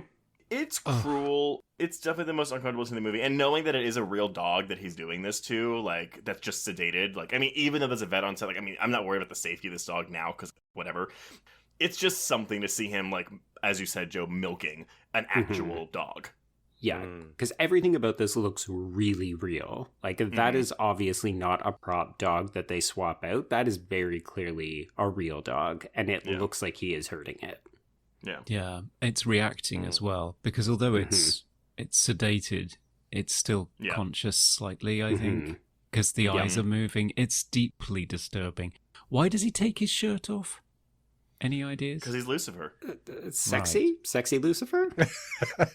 Winky Lucifer. Oh, yeah. The first time I saw it, I thought it's because, he knows he might get blood on it, so he doesn't want to ruin his shirt. But then the next time we see him, he's in full goth drag, so I guess it doesn't matter. Well, maybe he did spill blood on it, and that's why he changed costumes. Yeah, there is nothing left to wear. I'll just put this drape over me. Right. Prance around a castle for the third act. I mean, you know what? I applaud his industriousness. It's very Sound of Music. We're going to make a gown out of the drapes from the window, and we're going to look fabulous. Yes. And he does. And he does. Okay, so I'm going to do things slightly out of order just so we can get it out of the way. So let's talk about Greg's night here. So Andrew's father, Greg, he goes to the bar. Yes. In my notes, I'm literally like, brackets, name this character so that people know who you're talking about, because no one will know these character names. So Greg, Andrew's father, he goes to the bar. And Conrad, as you alluded to earlier, he plays a game of My Son is Worse, and he goes off really drunkenly. And then he goes home.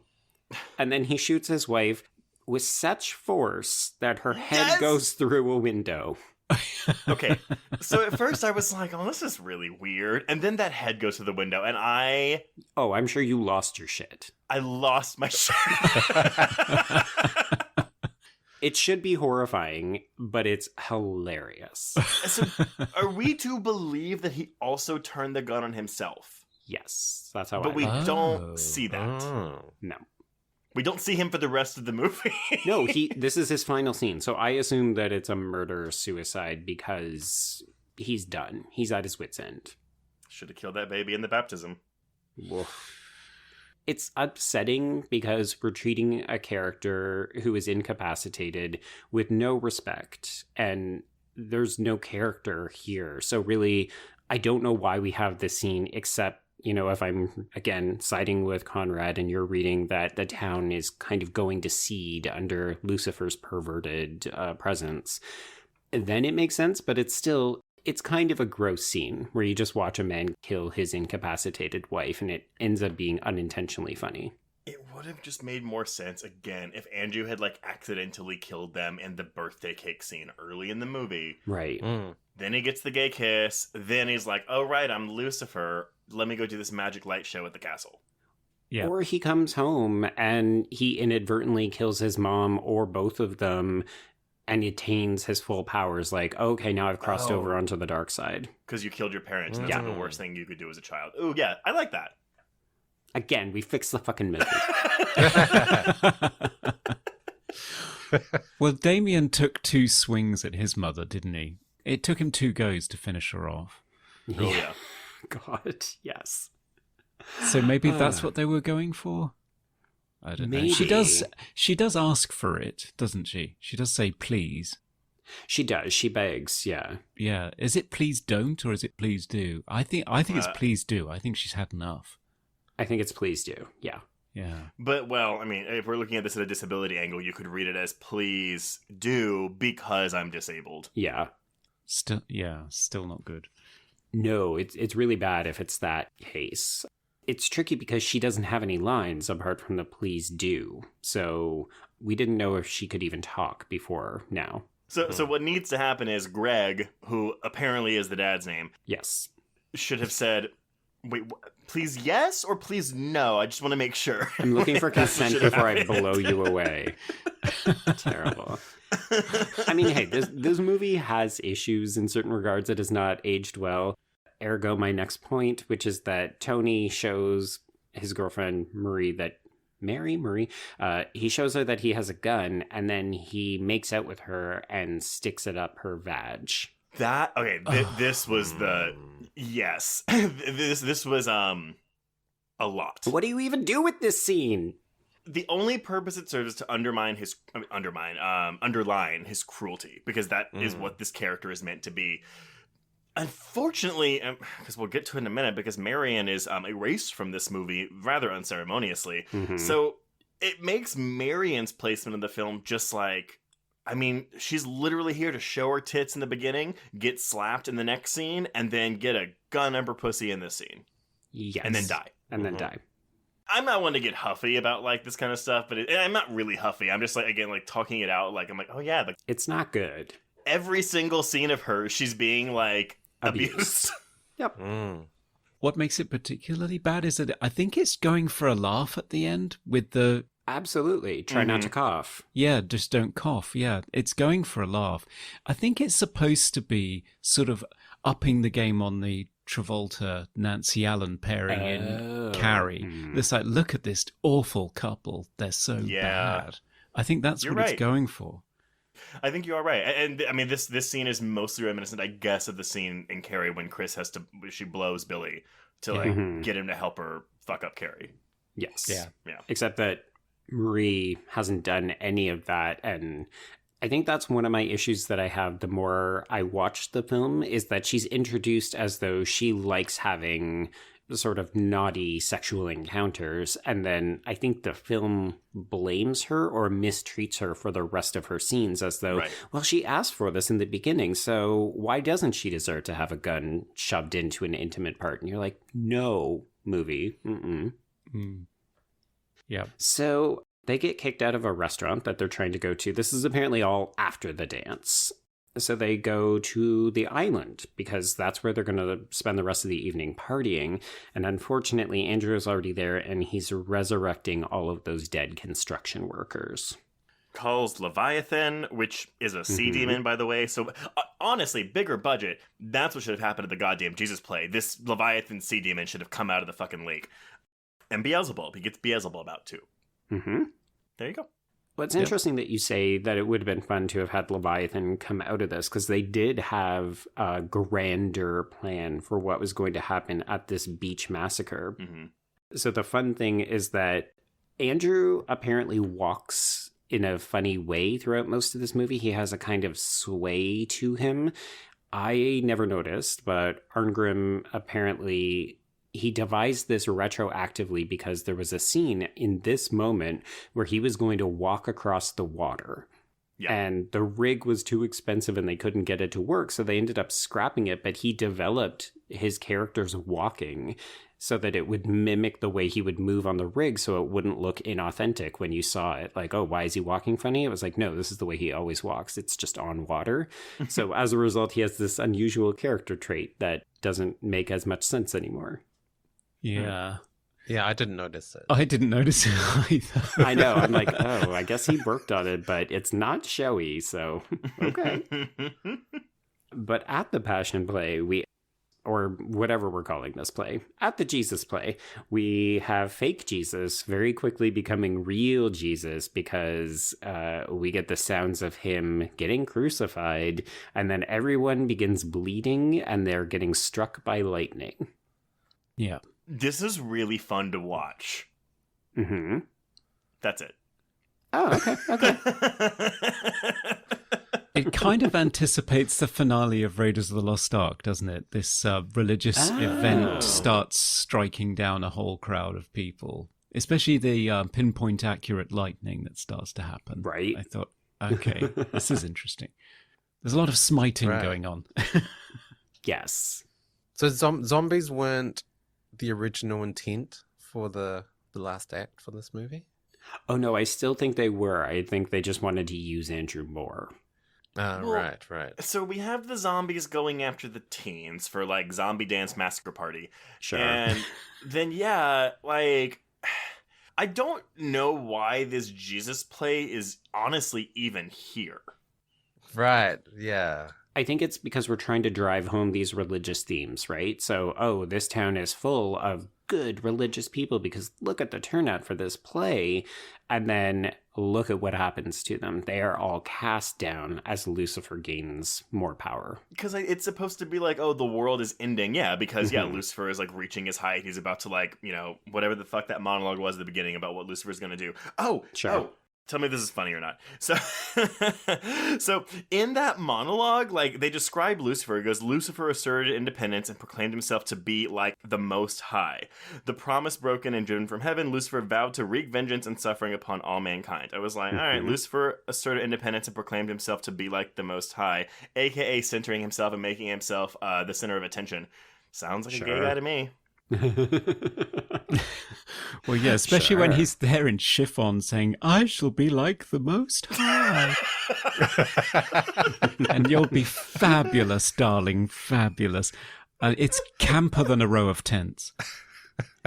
Yes. But here's the thing. Wouldn't this film have been so much better if we had have let this go bigger and better? Like, the scenes where Andrew is really transitioning into Lucifer and just having fun and killing fucking assholes with his powers, it's really fun and enjoyable. Yeah. That one guy running into the lake too and, like, just getting electrocuted. Yep. Loved it. That's such a badly staged scene, though, because it's isn't it just one shot? It's just like you cut to seeing two young people in is it a jacuzzi? A hot spring? No, I don't know what's going on. That's the tower that's flooded with water. Yeah. But it's just like one wide master shot, and there's already a zombie with its back to you wading in, and you don't know who it is. You haven't seen the face. You don't know it's a zombie. And then the guy panics and gets out. So, yeah, here's another ass. Tick. Yep. But, I mean, there's no suspense. There's no, oh, here's a couple close up. Here's something coming intercut. there's nothing. It's just, here's a master shot. That's all we managed to get. Move on. Yeah. Yeah. Like it should have been like, we start with this nude couple, like, you know, making out in the bath, and we see, like, you know, from over their shoulder, there's something waiting behind them. Like, yeah. Exactly. Yeah. So he's not even interested in mounting a teen slasher zombie movie, or he just didn't have the resources to do it. Well, I think he was more concerned with the effects. I think so too. Yeah, I think you're right. You can see it feels rushed, right? Like the zombies show up and they just immediately kill everybody except for Tony. Unfortunately, this is where we lose Mary. She's just dead. Like, he just abandons her. And then he rescues Brenda, played by Mary Ann Simpson. And the reason I put in her name is because it's like, who is this character? I'm sure we've seen her in some of the other group shots with the Queen Bees, but why is he not rescuing Mary and she be the one who gets sacrificed at the end? Like, why are we switching out the characters? None of this is plotted well. Maybe because more plausible virgin sacrifice? I don't... Maybe. Well, okay. So why don't we talk about this final Tony scene? Okay. So not only does he grow breasts whenever Andrew makes his big grand entrance, he gets to make out with Andrew again. Yes. Well, this time without his consent. So this is fully Andrew making him do it. Right. And then he kills himself to avoid having to do it again. So we have in this scenario a straight man who would rather die than be subjected to... Well, and granted, I was reading it as another kiss. If you read the Wikipedia, it actually says he kills himself to avoid being raped by Andrew. Oh, that's a stretch. There's no suggestion of that. No, he's just laughing at him. This is just the most extreme form of gay panic I've ever seen on screen. Exactly. Yes. Subtitle for the episode. Yeah. I mean, we're laughing, but this is the reality of 1981, right? Like, there are men in the audience who went to see this movie and they are 100% Tonys, where they said, oh, I would rather die than kiss a dude. And I just think it's a weird direction for this film to go in, because I know we've been laughing at Andrew's makeover, but like at this point, he is fully in drag, in Lucifer drag. He's wearing this open robe. He's got a dance belt on. His hair is slicked back. He's got full face of makeup, a dark lip. He's showing more leg than Elizabeth Berkley in Showgirls. Like, it's a full transformation. Honestly, he kind of, and I'm not trying to be glib here, but like, it looks like Buffalo Bill, like in the tucking scene, like was influenced by this look. Interesting. Yeah.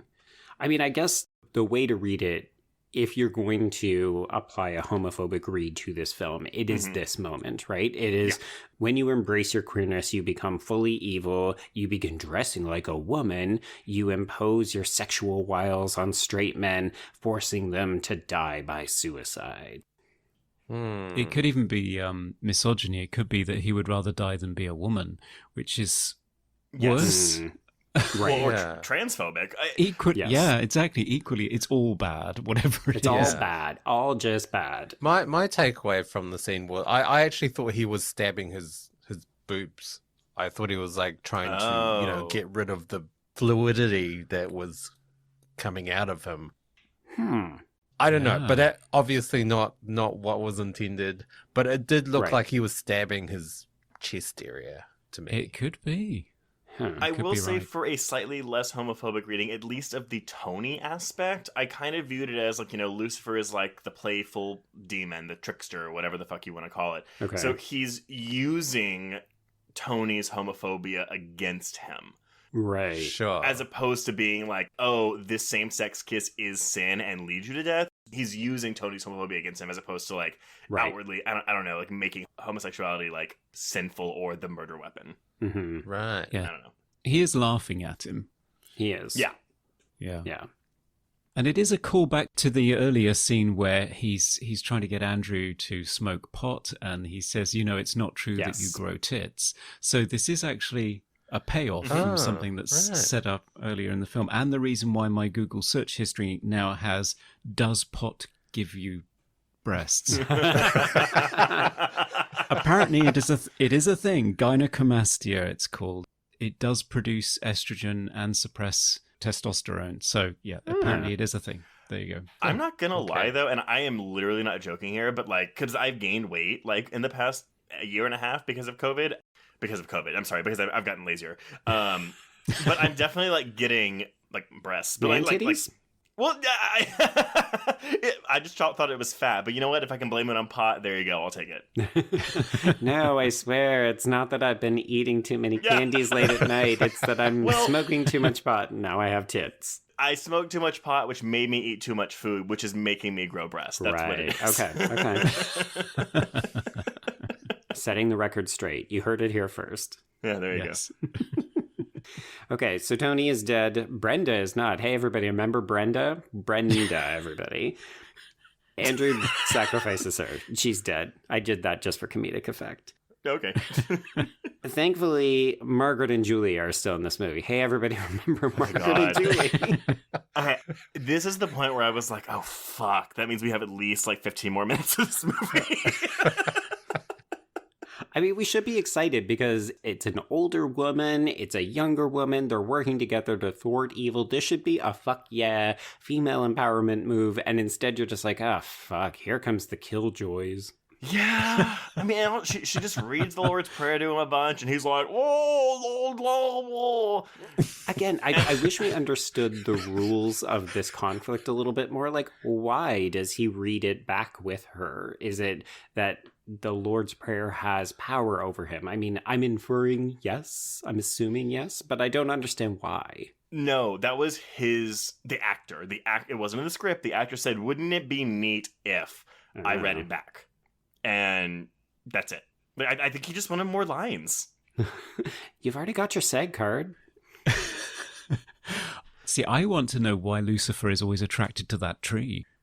Right?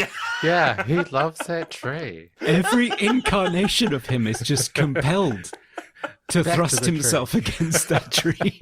Oh my god, what if this is a love story about how Lucifer was really attracted to trees? What, is there a name for that? Probably. I'll look it up. You guys keep talking. Hence why he tries to kill Margaret with a tree branch. It all makes sense now. Oh my god, because the tree is his lover. Yes.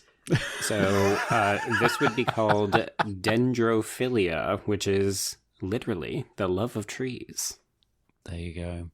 Okay. Gynecomastia and Dendrophilia. We're educating all of your listeners today. Oh my god. You know what? This is now an educational podcast, and you can get extra credit if you're a high school student. Yes. Yeah, take this podcast in as evidence. Go ahead. They're just talking about how pot gives you tits for like 2 hours. And perfect male teak party asses. There we go. Yeah.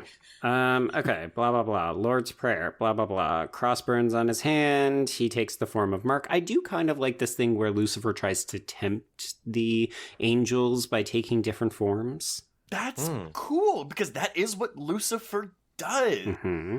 And he also takes the word of God and twists it to make evil. I mean, how much did Midnight Mass harp on that shit? Right. And then we just don't get it because the film is more interested in making Andrew just a one-dimensional boogeyman that happens to be called Lucifer. Yeah. It would have been a bit more fun if he had gotten to play around with it more, right? Like, be the true trickster that Lucifer is. Yeah. What do we think about the fact that Margaret gets her neck snapped here? She just kind of goes down like a bit of a dry twig. Yeah. It's the most boring death, isn't it, in any movie, is the neck snap. Especially here, because, of course, we don't have the budget to show anything, so we just hear it off screen, and then we see the actress's body kind of slump on the ground. Yeah. What did you think of the sound, Dan? That was fine. You know, it worked. Okay. And that means Julie has to save the day. Yep. I do like the fact that Margaret has to die because Julie cannot figure out how to work the processional cross. She's like, lock, unlock, power up. How does this work? But all she is, she picks it up and then a ray of light busts out of it. Like, that's all you had to do was pick it up, bitch. Mm-hmm. Yeah. She starts screaming, "He is the light," and she's zapping Andrew with these lasers right in his chest. And this is when we get the shadow of both Julie and Margaret and Father Damon merging all into one. And Andrew yells, "I was promised," and then he gets zapped by electricity and explodes into light, and hey, the movie's over. Yeah. And, okay, the "I was promised" is, again, playing off of the monologue from the beginning where we learn about who Lucifer was, but it would have been nice if we had a semblance that Andrew was aware of whatever the fuck he was promised before this moment, before his dying breath. Yeah. It feels like we needed him to discover a book or like stumble into a dark church and hear the word of Satan like, "Oh, Father, hey, you finally come to teach me about my birthright." Cool. The microfiche library search. Yes. the satanic microfiche. That's what we're missing in this. After all the prancing about in black chiffon and the Xanadu light show, I just wanted Olivia Newton-John and Gene Kelly to come roller skating on for a big dance number. Again, this movie needed a musical number. Microfiche and a musical number. It really did. It really did. Yep. Okay, so I got to bring in a quote from Stacey Ponder because she reviewed this film a couple years back. So she writes, "Is Fear No Evil homophobic, making the evil Lucifer a homosexual? After all, the gay devil is killed by holy light beams at the end. Good wins the day. Or is the message the opposite of that, showing that religion is oppressive and repressive, snuffing out Lucifer's effeminate, flamboyant gayness? I suppose that's up to you to decide. I've decided it's the latter. Religion ruins everything, and of course those drab archangels wanted to squash Andrew's self-actualization. They're so boring." Honestly, I'm into that reading. Right? Yeah. It's like, oh, religion really is the fun killer. Look at how much enjoyment we would have gotten out of Andrew taking over the world. Yeah, and they do kind of destroy the whole world, don't they? So, Apparently. I mean, that's the ultimate buzzkill, isn't it? It certainly feels that way. So the message is, if you want the world to continue, you have to let the queers be queer and do their thing. Exactly. Yes. So, Dan and Conrad, in honor of the thing that you do at the end of your show, we've got a couple of different awards to give out. Best Death. My favorite is definitely Dad mercy killing Mom point blank with a revolver with such force that her head flies out of a window. Because I cheered and jumped up and down. Oh, no. Dan? I mean, you can't go past the dodgeball death. I mean, it's unexpected. Yeah, it's a bit of a letdown, but, you know, did not expect that to come from this movie. Very true. Yeah. Trace? I also picked the mercy kill of the mother because that window is just... mwah. Pretty darn good. Yeah, so I went for something a little bit more low-key. I went with the guy who runs into the water and just gets zapped to death by electricity because it reminded me of Prom Night 2. That's fair. That's a good runner-up death, or a bronze place, yes. Okay, next category is... Worst costume, hair, or makeup? Okay, I'll go first because I'm assuming this was makeup, but I said Kathleen Rowe McAllen's face. Oh. I know it's really mean, but I am literally choosing to believe that is really dark foundation on her face. Oh, gosh. I went for the first incarnation of Lucifer, who looks like the front man of a 70s glam rock band, with his pointy sideburns, widow's peak, and Vulcan eyebrows. But actually, I corrected that and said he looks like a tribute band, and he didn't have time to change his costume after work, so he just took his shirt off and went in his work trousers. Entirely possible. Yeah. And very in keeping, we haven't really talked about it, but the soundtrack to this movie is arguably its best aspect, and that would be very in keeping with all of the like heavy hitter rock bands that we're hearing. Punk rock. I have to wonder if that was the reason why this film had trouble, like why it didn't hit Blu-ray sooner, is because of the rights issues with these songs. Yeah, I was surprised. maybe. These are big names. They've got Talking huge Heads, the names. Ramones, Sex Pistols. It's not like unknown bands. No. And it's not covers. Those are the real artists. Yeah. Yeah. Dan, do you have a vote for worst costume, hair, or makeup? I mean, I was confused by the 50s thing, the bees or the queen bees, whatever they're called, with their silky yellow jackets. What? What is going on here? It's such a tease, right? Like, it's promising a movie that the film has no intention on delivering. Exactly. Yeah. Yeah. So my pick was Father Daly's passion play beach attire because he shows up in a button-up shirt with a baseball cap and for some reason a whistle. Like, he's not a coach and he's not, like, is he directing the play via whistle? Like sheepdogs. Yeah. Do your places. Beep. All right. Our next category is Most 80s moment. See, I couldn't pick one because it just felt so 70s to me. okay. Yeah, possibly the high school volleyball death comes close to the sort of set piece showcase special effects sequences you'd get in something like Friday the 13th, which was the year before, I think. Right. Yeah. Right. Yeah. Okay. Dan? 80s for me was just adults in high school. Like, no one looked like they should be in high school. Everyone So many of them looked like 45 years old. Mid-20s to 30s, 40s. Yeah, they look the same age as a teacher. So, yeah. Trace? I cheated because it's not 80s. I put the Queen Bees because I was like, I don't know. I didn't know what to pick for this one. I was just like, that was so out of place and I loved it. So that's what I picked, even though, yes, it is more 50s and 60s than it is 80s. Well, a lot of movies in the 80s love to do things that were 50s nostalgia, right? Like, this is when we get Grease, and Grease is supposed to be set in the 50s, but it's in the 80s. Yeah. Back to the Future. Yeah. Yeah. So I don't know if mine is actually 80s because I don't know when IMAX was invented, but I said that kind of IMAX laser show ending was very like, oh yes, this is what we do in the 80s for special effects. Yeah. Yeah, that's true. Okay, and then our final category. Most ridiculous scene. Trace, why don't you start us off? Oh, I put the tits. Okay. Conrad? Yes, it just has to be that. I literally did shout, "What the fuck?" So, yeah. And Dan?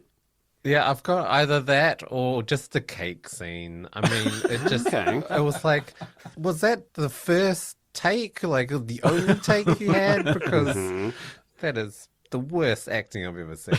Who are you? And that moment when the iron hits her in the head, it's like a gentle tap. I honestly thought she was dead. I thought the mom was out of the film. I did as well. Yeah, yeah. So I picked the gun vagina because it is something that I haven't seen outside of a Cronenberg film that we're shoving guns into orifices. So, Yeah. okay. Well, that's our Moobly Awards. Yes, thank you. And that is Fear No Evil, everybody. Indeed. All right. Any final thoughts y'all want to say on this film? Well, it was fun to revisit it again, and especially with everybody else's points of view. It's a fascinating movie, but it's kind of a car crash. I don't think I would recommend it to anybody on any count, really. But Yeah. Lady in White is Yeah. good. Okay. Dan?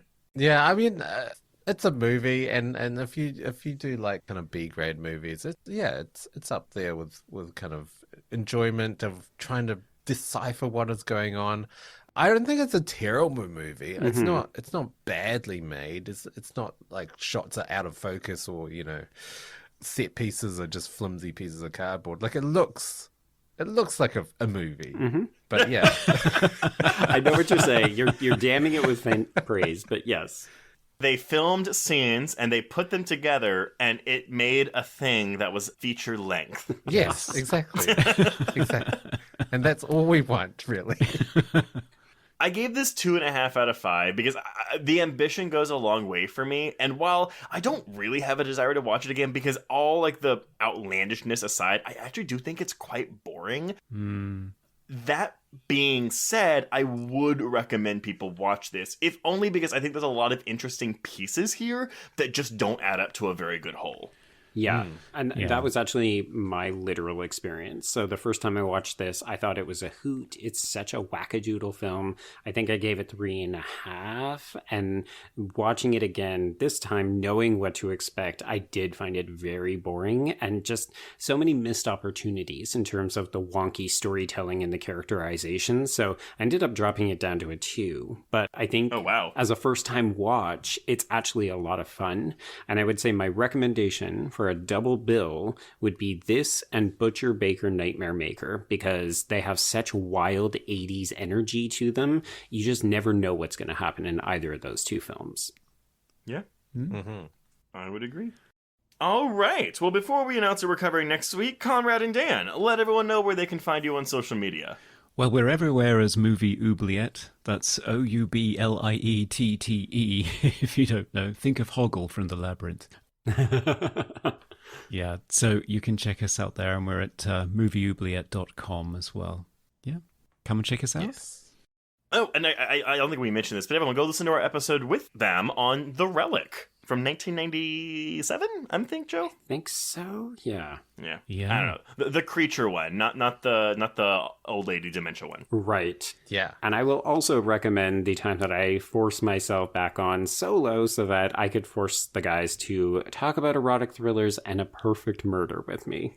Yes. I didn't even know that was an erotic thriller. I thought that was just like a thriller. I mean, we went into it hoping for erotic thriller, and then we found neither erotic or thriller. Yes. Yeah. Which is strange. You've got Viggo Mortensen, Gwyneth Paltrow, and Michael Douglas. And it's about as sexy as doing your washing. Yeah. Sandpaper vagina, that movie is. Oh, that does not sound pleasant. But it's a fun episode. It is, yeah. It is. Well, if you want to get in touch with us, you can reach us on Twitter and Instagram at Horror Queers. Join our Facebook group to hang out with other listeners, and find us on Letterboxd to keep track of all the films we've covered. And of course, go to our YouTube channel to. Well, actually, I think by this point we'll be done with. Nope, not done yet. We will almost be done with Chucky coverage by this point. I think our last episode comes out on Friday. There we go. Yeah. If you have a moment, please rate and review us on your podcatcher of choice. And if you want even more content, please support the show by becoming a patron at patreon.com/horrorqueers. So if you go subscribe now, well, we'll have all of our November content available. But since this is December 1st, we will have episodes upcoming on Nightmare Alley, the Guillermo del Toro film, Initiation, a film from earlier this year that we really want to revisit and cover so everyone can watch it, Silent Night, the Keira Knightley, Matthew Good horror comedy doomsday film, and of course a mini-sode on trailers that are way better than the movies they're advertising, and finally, as a holiday present, we'll have an audio commentary on Joe Dante's Gremlins. Hey, the Joe Dante connection. Exactly. But, Joe, in, I don't know, the spirit of December, what are we covering next week? So next week is the feel-bad movie of the holiday season. At least that's how they advertised it when the film came out in 2011. We're going to check out The Girl with the Dragon Tattoo, the David Fincher edition. And Trace, I'm very excited because on this episode, I will finally get to talk about my not one, but two absolutely horrific movie-going experiences that involve both this and the Swedish version of the film. Oh, good. Because I wondered why we weren't doing the Swedish version. Not that I think both movies are very, very good, while taking, honestly, different approaches to the material. But I haven't seen the Fincher version since theater, so I'm excited to revisit it. Yeah, me too. All right. Well, everyone, until next week. Oh, and Dan and Conrad, also thank you for coming to talk this movie with us. Thank you for suffering through this with us.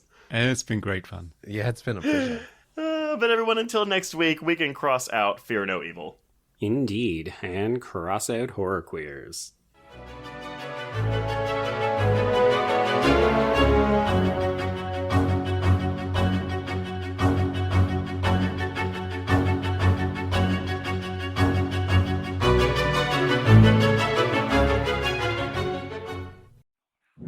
Hello, I'm Shelby Scott, the host of Scare You to Sleep, a podcast where I tell you spooky bedtime stories full of creepy sound effects and music that is soothing yet unsettling to help immerse you into a world of horror. This is a show for those of us who have realized horror can be a strange but relaxing escape from reality. Speaking of escapes, sometimes I lead you through guided nightmares, like a guided meditation, but instead of flowery meadows, I take you on a journey through your own personal nightmare. So come get lost in the terror with me. Listen to Scare You to Sleep wherever you listen to podcasts, or find us online at bloody.fm. Sweet screams.